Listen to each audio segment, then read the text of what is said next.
नमस्कार, स्वागत है आपका सुनो कहानी में। आज हम आपके लिए लेके आए हैं मुंशी प्रेमचंद जी के द्वारा लिखी गई सूरदास की झोपड़ी। सूरदास की झोपड़ी प्रेमचंद के उपन्यास रंगभूमि का ही एक अंश है। तो आइए सुनते हैं।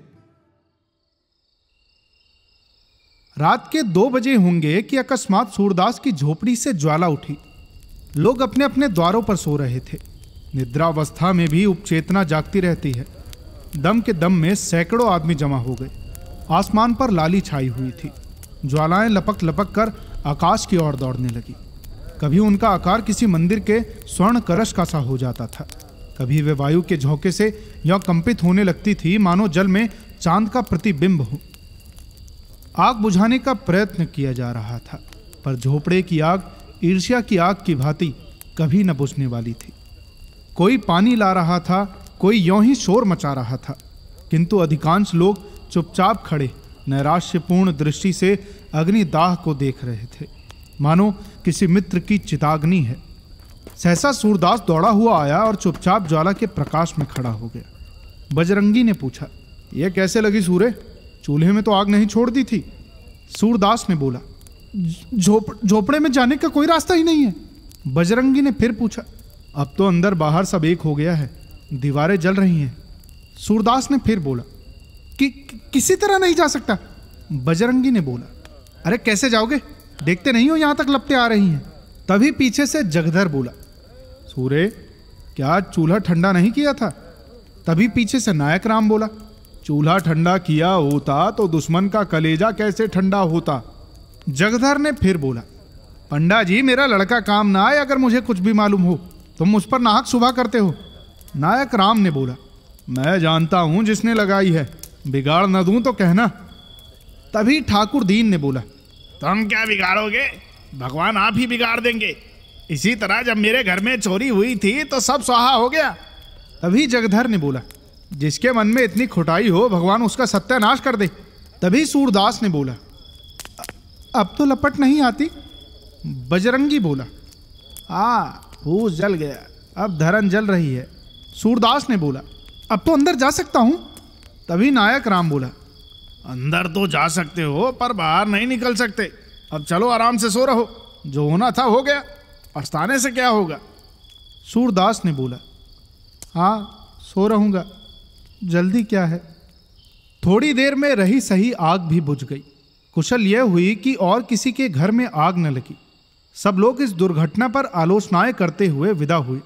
सन्नाटा छा गया, किंतु सूरदास अब भी वहीं बैठा हुआ था। उसे झोपड़े के जल जाने का दुख न था, बर्तन आदि के जल जाने का भी दुख न था। दुख था उस पोटली का, जो उसकी उम्र भर की कमाई थी, जो उसके जीवन की सारी आशाओं का आधार थी, जो उसकी सारी यातनाओं और रचनाओं का निष्कर्ष थी। इस छोटी सी पोटली में उसका, उसके पितरों और उसके नाम लेवा का उद्धार संचित था। यही उसके लोक और परलोक, उसकी दीन दुनिया का आशा दीपक थी। उसने सोचा, पोटली के साथ रुपए थोड़े ही जल गए होंगे, अगर रुपए पिघल भी गए होंगे तो चांदी कहां जाएगी। क्या जानता था कि आज ये विपत्ति आने वाली है? नहीं तो यहीं न सोता। पहले तो कोई झोपड़ी के पास आता ही ना, और अगर आग लगाता भी तो पोटली को पहले ही निकाल लेता। सच तो यह है कि मुझे यहां रुपए रखने ही नहीं चाहिए थे, पर रखता कहां? मोहल्ले में ऐसा कौन है जिसे रखने को देता? आए पूरे 500 रुपए थे, कुछ पैसे ऊपर हो गए थे। क्या इसी दिन के लिए पैसे पैसे बटोर रहा था? खा लिया होता तो कुछ तस्कीन होता। क्या सोचता था और क्या हुआ। गया जाकर पितरों को पिंडा देने का इरादा किया था, अब उनसे कैसे गला छूटेगा। सोचता था कहीं मिठुआ की सगाई ठहर जाए तो कर डालूं, बहू घर में आ जाए तो एक रोटी खाने को मिले। अपने हाथों ठोक ठोक कर खाते हुए जुग बीत गया। बड़ी भूल हुई। चाहिए था कि जैसे जैसे हाथ में रुपए आते एक एक काम पूरा करता जाता। बहुत पांव फैलाने का यही फल है। उस समय तक राख ठंडी हो चुकी थी। सूरदास अटकल से द्वार की ओर झोपड़े में घुसा, पर 2-3 पग के बाद एकाएक पांव भूबल में पड़ गया। ऊपर राख थी लेकिन नीचे आग। तुरंत पांव खींच लिया और अपनी लकड़ी से राख को उलटने पलटने लगा, जिससे नीचे की आग भी जल्दी राख हो जाए। आध घंटे में उसने सारी राख नीचे से ऊपर कर दी और तब फिर डरते डरते राख में पैर रखा। राख गर्म थी पर असहनीय न थी। उसने उसी जगह की सीध में राख को टटोलना शुरू किया जहां छप्पर में पोटली रखी थी। उसका दिल धड़क रहा था। उसे विश्वास था कि रुपए मिले या ना मिले, पर चांदी तो कहीं गई नहीं। सहसा वह उछल पड़ा। कोई भारी चीज हाथ लगी और उसने उठा लिया, पर टटोल कर देखा तो मालूम हुआ ईंट का टुकड़ा है। उसके बाद फिर टटोलने लगा जैसे कोई आदमी पानी में मछलियां टटोले। कोई चीज हाथ न लगी। तब तो उसने नैराश्य की उतावली और अधीरता के साथ सारी राख छान डाली। एक एक मुट्ठी राख हाथ में लेकर देखी। लोटा मिला, तवा मिला, किंतु पोटली न मिली। उसका वो पैर जो अब तक सीढ़ी पर था फिसल गया और अब वह अथाह गहराई में जा पड़ा। उसके मुख से सहसा एक चीख निकल आई। वह वहीं राख पर बैठ गया और बिलख बिलख कर रोने लगा। ये फूस की राख न थी, उसकी अभिलाषाओं की राख थी। अपनी बेबसी का इतना दुख उसे कभी न हुआ था। तड़का हो गया। सूरदास अब राख के ढेर को बटोर कर एक जगह कर रहा था। आशा से ज्यादा दीर्घजीवी और कोई वस्तु नहीं होती। उसी समय जगधर आकर बोला, सूर्य सच कहना, तुम्हें मुझ पर तो सुभा नहीं है। सूर्य को सुभा तो था, पर उसने उसे छिपा कर कहा, तुम्हारे ऊपर क्यों सुभा करूंगा, तुमसे मेरी कौन सी अदावत थी। जगधर बोला, मोहल्ले वाले तुम्हें भड़काएंगे, पर मैं भगवान से कहता हूं मैं इस बारे में कुछ नहीं जानता। सूरदास ने बोला, अब तो जो कुछ होना था हो चुका। कौन जाने किसी ने लगा दी या किसी की चीलम से उड़कर लग गई। यह भी तो हो सकता है कि चूल्हे में आग रह गई हो। बिना जाने बूझे किस पर सुबह करूं। तभी जगधर बोला, इसी से तुम्हें चिता दिया कि कहीं सुबह में मैं भी न मारा जाऊं। सूरदास बोला, तुम्हारी तरफ से मेरा दिल साफ है। जगधर को भैरव की बातों से अब यह विश्वास हो गया कि यह उसी की शरारत है। उसने सूरदास को रुलाने की बात कही थी, उस धमकी को इस तरह पूरा किया। वो वहां से सीधे भैरव के पास गया। वो चुपचाप बैठा नारियल का हुक्का पी रहा था, पर मुख से चिंता और घबराहट झलक रही थी। जगधर को देखते ही बोला, कुछ सुना, लोग क्या बातचीत कर रहे हैं। जगधर बोला, सब लोग तुम्हारे ऊपर सुबह करते हैं। नायक राम की धमकी तो तुमने अपने कानों से सुनी। भैरव बोला, हाँ, ऐसी धमकियों की परवाह नहीं है। सबूत क्या है कि मैंने लगाई। तभी जगधर बोला, सच कहो, तुम्ही ने लगाई ना। भैरव बोला, हाँ, चुपके से एक दिया सलाई लगा दी। जगधर बोला, मैं कुछ पहले ही समझ गया था, पर यह तुमने बुरा किया। झोपड़ी जलाने से क्या मिला, 2-4 दिन में फिर दूसरी झोपड़ी तैयार हो जाएगी। भैरव ने बोला, कुछ हो, दिल की आग तो ठंडी हो गई। ये देखो। ये कहकर उसने एक थैली दिखाई जिसका रंग धुएं से काला हो गया था। जगधर ने उत्सुक होकर पूछा, इसमें क्या है। अरे, इसमें तो रुपए भरे हुए हैं। भैरव ने बोला, ये सुभागी को बहका ले जाने का जरीबाना है। जगधर ने बोला, सच बताओ, ये रुपए कहाँ मिले। भैरव बोला, उसी झोपड़ी में, बड़े जतन से धरन की आड़ में रखे हुए थे। पाजी रोज राहगीरों को ठग ठग कर पैसे लाता था और इस थैली में रखता था। मैंने गिने हैं, 500 से ऊपर हैं। न जाने कैसे इतने रुपए जमा हो गए। बच्चू को इन्हीं रुपये की गर्मी थी, अब गर्मी निकल गई। अब देखूं किस बल पर उछलते हैं। बिरादरी को भोज भात देने का सामान हो गया, नहीं तो इस बखत रुपए कहाँ मिलते। आजकल तो देखते ही हो, भल मटेरे के मारे बिक्री कितनी मंदी है। जगधर बोला, मेरी तो सलाह है कि रुपए उसे लौटा दो। बड़ी मशक्कत की कमाई है, हजम न होगी। जगधर दिल का खोटा आदमी नहीं था, पर इस समय उसने ये सलाह उसे नेक नीयत से नहीं, हसद से दी थी। उसे यह असहनीय था कि भैरव के हाथ इतने रुपए लग जाएं। भैरव आधे रुपए उसे देता तो शायद उसे तस्कीन हो जाती, पर भैरव से यह आशा नहीं की जा सकती थी। बेपरवाही से बोला, मुझे अच्छी तरह हजम हो जाएगी, मैं आए हुए रुपए को नहीं लौटा सकता। उसने तो भीख मांगकर ही जमा किए हैं, गेहूं तो नहीं तौला था। जगधर बोला, पुलिस सब खा जाएगी। तभी भैरव बोला, सूर्य पुलिस में न जाएगा, रो धोकर चुप हो जाएगा। जगधर बोला, गरीब की हाय बड़ी जानलेवा होती है। तभी भैरव बोला, वो गरीब है, अंधा होने से ही गरीब हो गया। जो आदमी दूसरों की औरतों पर डोरे डाले, जिसके पास सैकड़ों रुपए जमा हो, जो दूसरों को रुपए उधार देता हो, वो गरीब है। गरीब जो कहो तो हम तुम हैं। घर में ढूंढ आओ, एक पूरा रुपए न निकलेगा। ऐसे पापियों को गरीब नहीं कहते। अब भी मेरे दिल का कांटा नहीं निकला। जब तक उसे रोते ना देखूं, ये कांटा ना निकलेगा। जिसने मेरी आबरू बिगाड़ दी, उसके साथ जो चाहे करूं, मुझे पाप नहीं लग सकता। जगधर का मन आज खोंचा लेकर गलियों का चक्कर लगाने में न लगा। छाती पर सांप लौट रहा था। इसे दम के दम में इतने रुपए मिल गए, अब मौज उड़ाएगा। तकदीर तो इसी तरह खुलती है। यहाँ कभी पड़ा हुआ पैसा भी न मिला। पाप पुण्य की कोई बात नहीं, मैं ही कौन दिन भर पुण्य किया करता हूँ।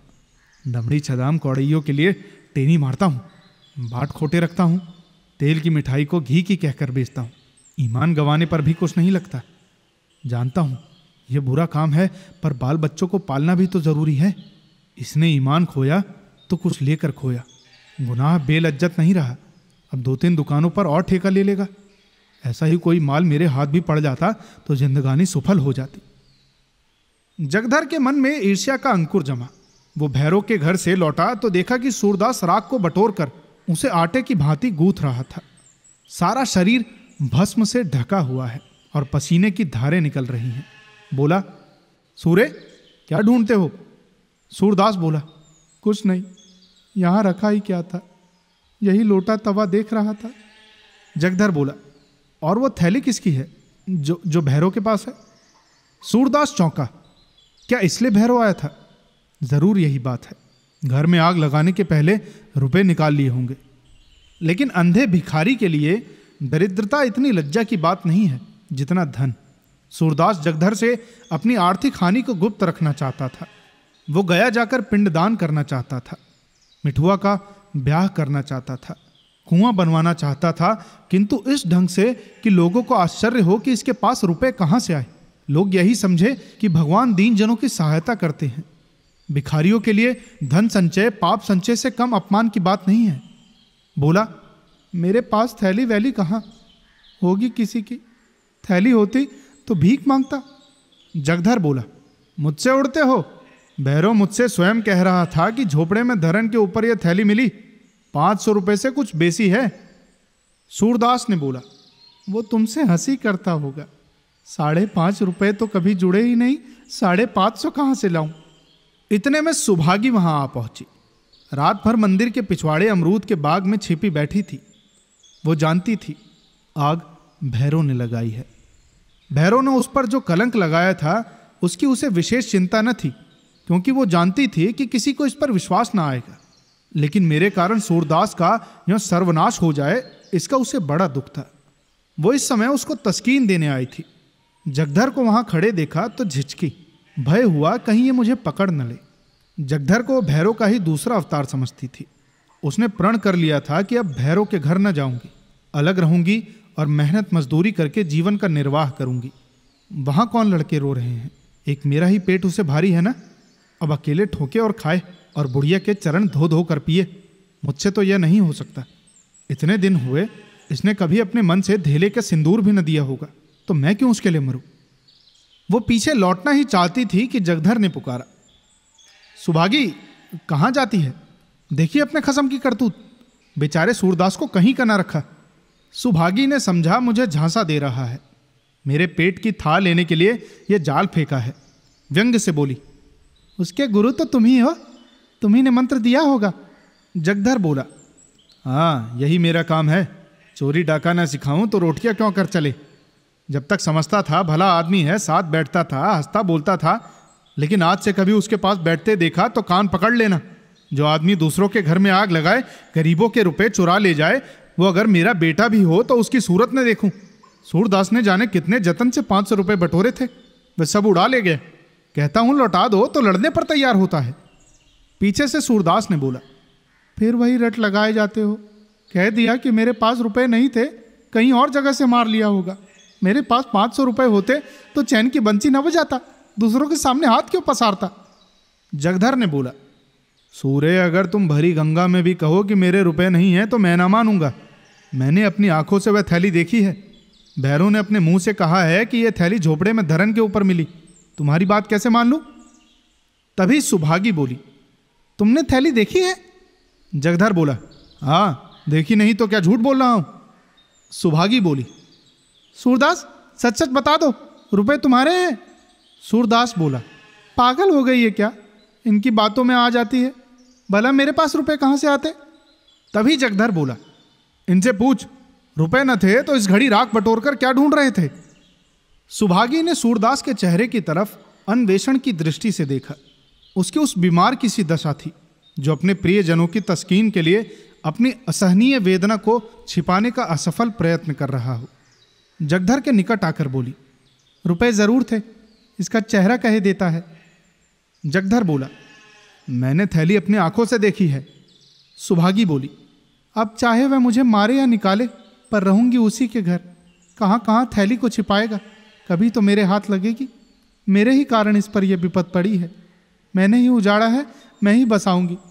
जब तक इसके रुपए न दिला दूंगी मुझे चैन ना आएगा। यह कहकर वह सूरदास से बोली, तो अब रहोगे कहाँ? सूरदास ने यह बात न सुनी। वह सोच रहा था, रुपए मैंने ही तो कमाए थे, क्या फिर नहीं कमा सकता? यही न होगा जो काम इस साल होता है वह कुछ दिनों के बाद होगा। मेरे रुपए थे ही नहीं, शायद उस जन्म में मैंने भैरव के रुपए चुराए होंगे, ये उसी का दंड मिला है। मगर बेचारी सुभागी का अब क्या हाल होगा? भैरव उसे अपने घर में कभी न रखेगा। बेचारी कहाँ मारी मारी फिरेगी। यह कलंक भी मेरे सिर लगना था, कहीं का ना हुआ। धन गया, घर गया, आबरू गई। जमीन बच रही है, यह भी न जाने जाएगी या बचेगी। अंधापन ही क्या थोड़ी विपत थी कि नित ही एक न एक चपत पड़ती रहती है। जिसके जी में आता है चार खोटी खरी सुना देता है। इन दुखजनक विचारों से मर्माहत सा होकर वो रोने लगा। सुभागी जगधर के साथ भैरव के घर की ओर चली जा रही थी और यहाँ सूरदास अकेला बैठा हुआ रो रहा था। सहसा वो चौंक पड़ा। किसी ओर से आवाज आई, तुम खेल में रोते हो? मिठुआ घीसू के घर से रोता चला आता था। शायद घीसू ने मारा था। इस पर घीसू उसे चिढ़ा रहा था, खेल में रोते हो, खेल में रोते हो। सूरदास कहाँ तो निराश, ग्लानि, चिंता और शोक के अपार जल में गोता खा रहा था, कहाँ ये चेतावनी सुनते ही उसे ऐसा मालूम हुआ किसी ने उसका हाथ पकड़कर किनारे पर खड़ा कर दिया हो। वाह, तो मैं खेल में रोता हूं, कितनी बुरी बात है। लड़के भी खेल में रोना बुरा समझते हैं, रोने वाले को चिढ़ाते हैं, और मैं खेल में रोता हूं। सच्चे खिलाड़ी कभी रोते नहीं, बाजी पर बाजी हारते हैं, चोट पर चोट खाते हैं, धक्के पर धक्के सहते हैं, पर मैदान में डटे रहते हैं। उनकी त्योरियों पर बल नहीं पड़ते, हिम्मत उनका साथ नहीं छोड़ती, दिल पर मालनियत के छींटे भी नहीं आते, न किसी से जलते हैं न चिढ़ते हैं। खेल में रोना कैसा? खेल हंसने के लिए, दिल बहलाने के लिए है, रोने के लिए नहीं। सूरदास उठ खड़ा हुआ और विजय गर्व की तरंग में राख की ढेर को दोनों हाथों से उड़ाने लगा। आवेग में हम उद्दिष्ट स्थान से आगे निकल जाते हैं। वो संयम कहाँ है जो शत्रु पर विजय पाने के बाद तलवार को म्यान में कर ले। एक क्षण में मिठुआ, घीसू और मोहल्ले के 20 लड़के आकर इस भस्म स्तूप के चारों ओर जमा हो गए और मारे प्रश्नों के सूरदास को परेशान कर दिया। उसे राख फेंकते देखकर सबों को खेल हाथ आ गया। राख की वर्षा होने लगी। दम के दम में सारी राख बिखर गई। भूमि पर केवल काला निशान रह गया। तभी मिठुआ ने पूछा, दादा अब हम रहेंगे कहाँ? सूरदास ने बोला, दूसरा घर बनाएंगे। मिठुआ बोला, और कोई फिर आग लगा दे तो फिर बनाएंगे। सूरदास ने फिर बोला। मिठुआ ने बोला, और फिर लगा दे। सूरदास ने बोला, तो हम फिर बनाएंगे। मिठुआ ने फिर बोला, और कोई 1000 बार लगा दे तो? सूरदास हंसा और फिर बोला, तो हम 1000 बार बनाएंगे। बालकों को संख्याओं में विशेष रुचि होती है। मिठुआ ने फिर पूछा, और जो कोई 100 लाख बार आग लगा दे तो? सूरदास ने उसी बालोचित सरलता से उत्तर दिया, तो हम भी 100 लाख बार बनाएंगे। तो कैसी लगी आपको ये कहानी? हमें कमेंट में जरूर बताइए। सुनते रहिए सुनो कहानी को। धन्यवाद।